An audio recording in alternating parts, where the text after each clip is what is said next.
Account में चार जो है कंपोनेंट है, उसमें trade in goods, trade in services, income, primary और सेकेंडरी ट्रांसफर्स। ठीक है, तो ये चार कंपोनेंट्स हैं। पहला जो कंपोनेंट ट्रेड इन गुड्स है, ट्रेड इन गुड्स में जितना भी एक्सपोर्ट और इम्पोर्ट ऑफ फिजिकल प्रोडक्ट हो रहा होता है, मतलब गुड्स हो रहे होते हैं, उनको हम रिकॉर्ड करते हैं as a trade in good. ठीक है, जिसमें विजिबल ट्रेड है, जिसको विजिबल ट्रेड भी कहते हैं। अगर पाकिस्तान फॉर एग्जांपल एक्सपोर्ट करता है किसी गुड को, तो इवन दो गुड चला होता है, मगर ये कि पाकिस्तान क्योंकि पैसा मिलता है फॉरेन करेंसीज, तो पाकिस्तान के लिए क्रेडिट पॉजिटिव होगा। और पाकिस्तान इसको इंपोर्ट करता है किसी प्रोडक्ट को, तो एक्सपोर्ट पर क्रेडिट होता है और इंपोर्ट पर डेबिट होता है। ठीक है, वैसे ये चीज़ आपको एमसीक्यूज़ के लिए ज़्यादा याद रखनी है। हाँ, अभी एमसीक्यूज़ के लिए याद रखना है, मगर वैसे इसको ही नहीं याद रखना।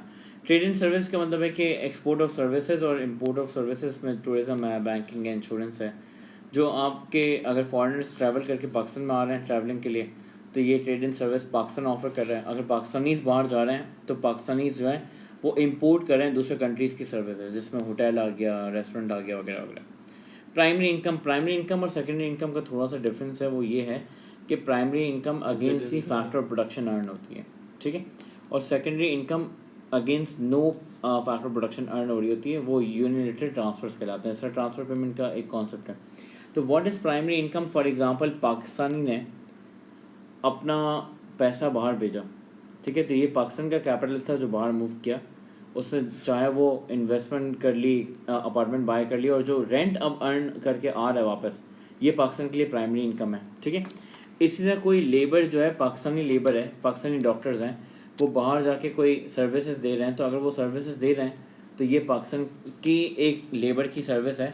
तो ये जो भी उसको सैलरी या एम्प्लॉय कंपनसेशन कहते हैं इसको, ये रेमिटेंस नहीं होती। ठीक है, रेमिटेंस अलग है, वो तो वर्कर ही कोई अगर छोड़ के चला जाए, माइग्रेट कर जाए, तो उसको हम एक तरह से माइग्रेट करने के बाद वो जो बेचता है वो रेमिटेंस होती है, वो हम सेकेंडरी इनकम में करते हैं। ठीक है, तो प्राइमरी इनकम एक चीज़ ये है। दूसरी चीज़ ये है कि अगर हमने फॉरेन बैंक से अगर पैसा लिया हुआ है, या किसी फॉरेनर ने हमारे बैंक से पैसा लिया हुआ है, तो ये हमारा पैसा था पाकिस्तान का, जो उसको हम कैपिटल कंसिडर करते हैं, तो अगर उस पर इंटरेस्ट पे कर रहा है वो, तो ये हमारे लिए इनकम है। ठीक है, इस तरह there could be so many incomes जिसको हम यहाँ पे देखते हैं प्राइमरी इनकम में। फिर एक ट्रांसफ़र आता है जिसको हम सेकेंडरी ट्रांसफ़र कहते हैं। सेकेंडरी ट्रांसफ़र वो होता है जो कि किसी फैक्टर ऑफ प्रोडक्शन के अगेंस्ट अर्न नहीं होता, बल्कि एक आपको जो है वो ट्रांसफ़र पेमेंट वाला कॉन्सेप्ट है। ठीक है, तो अगर कंट्री में रिसीव हो रहा है तो ये डेबिट पॉजिटिव हो जाएगा, कंट्री पे कर रहा है क्रेडिट पॉजिटिव हो जाएगा। अगर कंट्री किसी और कंट्री को दे रहा है तो फिर वहाँ पे आउटफ्लो है कंट्री का, तो ये डेबिट नेगेटिव हो जाएगा। ठीक है, करंट अकाउंट बैलेंस की दो बातें हैं। एक बात ये कि करंट अकाउंट डेफिसिट और करंट अकाउंट सरप्लस। अगर चारों कंपोनेंट्स का बैलेंस जो है, जिसको हम यूँ बोलेंगे कि अगर exports are more than imports तो सरप्लस हो जाता है, और अगर imports are more than exports तो फिर ये डेफिसिट हो जाता है। ठीक है, are we getting this point?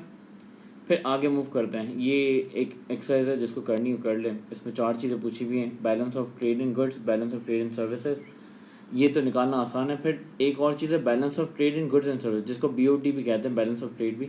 वो फर्स्ट और सेकंड वाला जो आंसर आएगा उसको आपको नेट करना है, और US करंट अकाउंट बैलेंस, ये अभी MCQs के लिए आएगा। ठीक है, तो उसको लीव ओवर करते हैं। फिर एक और चीज़ है causes of a current account deficit. ऐसा क्यों होता है करंट अकाउंट का डेफिसिट हो? भाई मेनली करंट अकाउंट का डेफिसिट इसलिए होता है क्योंकि आपके एक्सपोर्ट्स बहुत कम हो जाते हैं और इम्पोर्ट बहुत ज़्यादा हो जाते हैं। ठीक है, या बोथ होंगे या वन ऑफ कॉन्सेप्ट होगा। फॉर एग्जांपल अगर इकोनॉमिक ग्रोथ हो रही है कंट्री के अंदर, मतलब पाकिस्तान की इकोनॉमिक ग्रोथ हो रही होगी, तो हम बहुत सारा रॉ मटेरियल कैपिटल गुड्स बाहर से क्या कर रहे होंगे, इम्पोर्ट कर रहे होंगे, एक चीज़। दूसरा, अगर पाकिस्तान में इकोनॉमिक ग्रोथ हो रही है तो पाकिस्तानीज़ के इनकम लेवल्स क्या हो गए, इंक्रीज कर गए, जिसकी वजह से अफोर्डेबिलिटी बढ़ जाएगी, तो वो ज़्यादा इम्पोर्टेड गुड्स बाय कर सकते हैं, एक चीज़।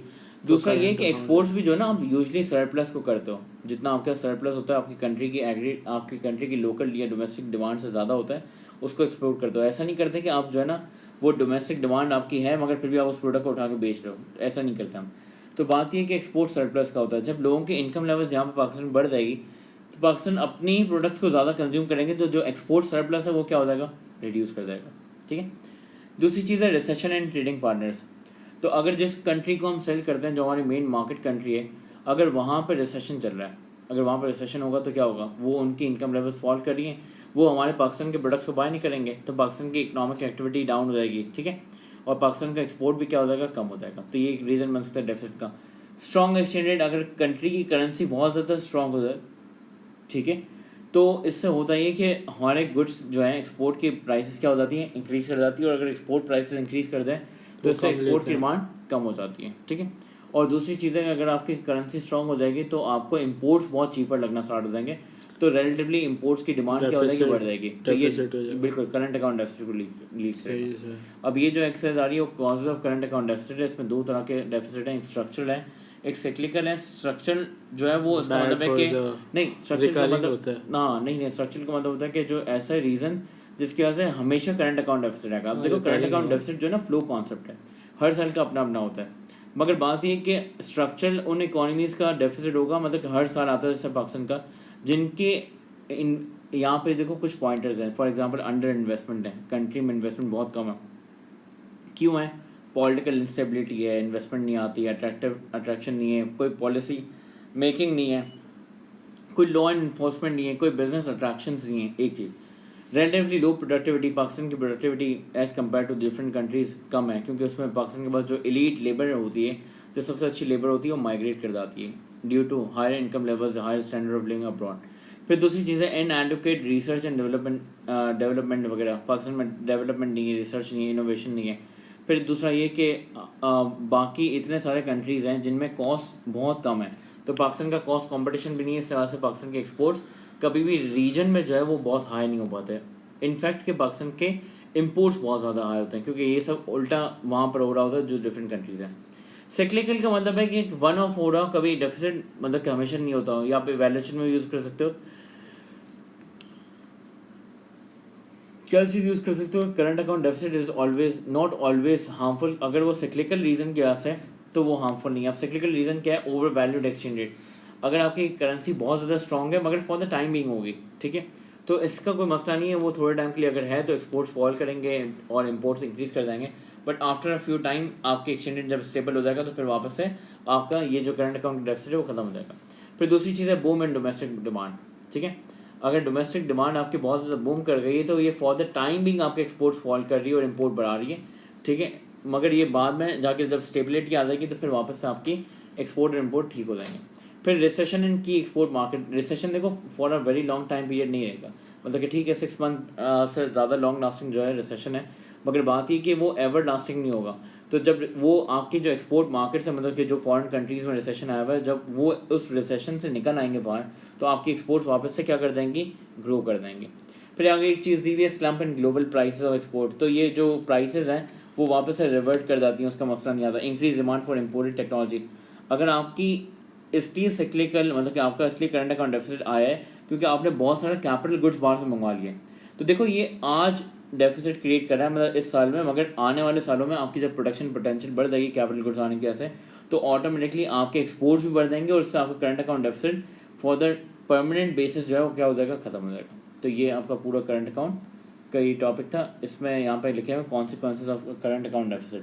अब देखो करंट अकाउंट का लिंक या इंटरनेशनल का ट्रेड का लिंक या एक्सचेंज रेट का ट्रेड का जो लिंक है हमेशा एग्रीगेट डिमांड के एक्स और एम पे आता है, बिल्कुल ठीक है।